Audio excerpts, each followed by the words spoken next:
ગુજરાત એટીએસનો આતંકી નેટવર્ક પર વધુ એક પ્રહાર। જૈશ એ મોહમ્મદ સાથે સંકળાયેલા વધુ 5 આરોપીઓની ધરપકડ। 3 વર્ષથી વિસ્ફોટક સામગ્રી બનાવવાની લઈ રહ્યા હતા તાલીમ। 8 સફળ ટ્રાયલ્સ પણ કર્યા હોવાનો તપાસ દરમિયાન ઘટસ્ફોટ।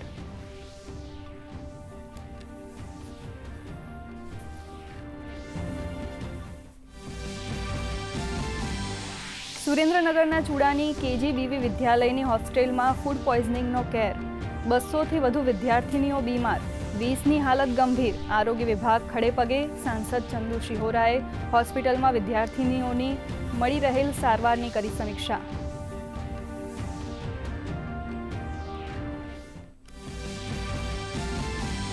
જીપીએસસીમાં અસફળ પરંતુ તેજસ્વી ઉમેદવારોને રોજગારીની નવી તક। ઓજસ પોર્ટલ પર અવસર મોડ્યુલ શરૂ। સંમતિ બાદ પ્રતિષ્ઠિત સંસ્થાઓ સુધી પહોંચશે ઉમેદવારોની વિગતો।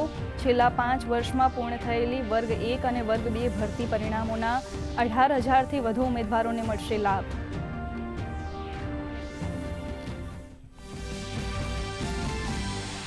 અમદાવાદના વિકાસને મળશે નવી ગતિ।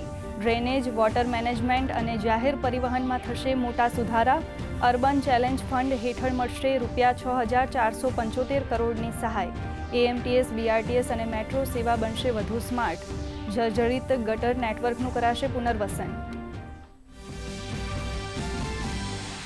રેલવેના માળખાકીય વિકાસમાં વધુ એક મહત્વપૂર્ણ સોપાન। રાજ્યના પ્રતાપનગર, ગોધરા, પોરબંદર અને ભક્તિનગર સ્ટેશનનું કરાયું લોકાર્પણ। નાગરિકોની સુખાકારીમાં થશે વધારો। પીએમ મોદીએ જાલંધર કેન્ટ સહિત દેશભરમાં 75 અમૃત સ્ટેશન રાષ્ટ્રને કર્યા સમર્પિત।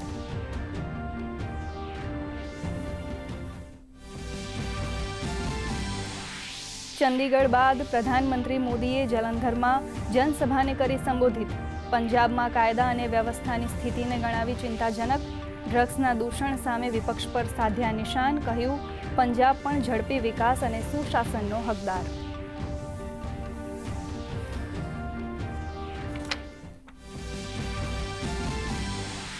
પ્રધાનમંત્રી મોદીએ હરિયાણાને આપી દેશની સૌથી શક્તિશાળી હાઇડ્રોજન ટ્રેનની ભેટ। જીંદથી સોનીપત વચ્ચે 89 કિલોમીટરના રૂટમાં દોડશે આ ટ્રેન। સ્વચ્છ અને હરિત પરિવહન તરફ ભારતનું ઐતિહાસિક પગલું।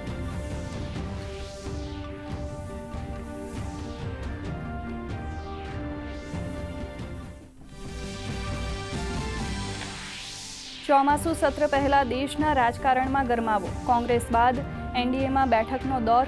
વરિષ્ઠ નેતા રાજનાથસિંહની અધ્યક્ષતામાં યોજાયેલ બેઠકમાં સંસદમાં રજૂ થનાર બિલ પર મંથન।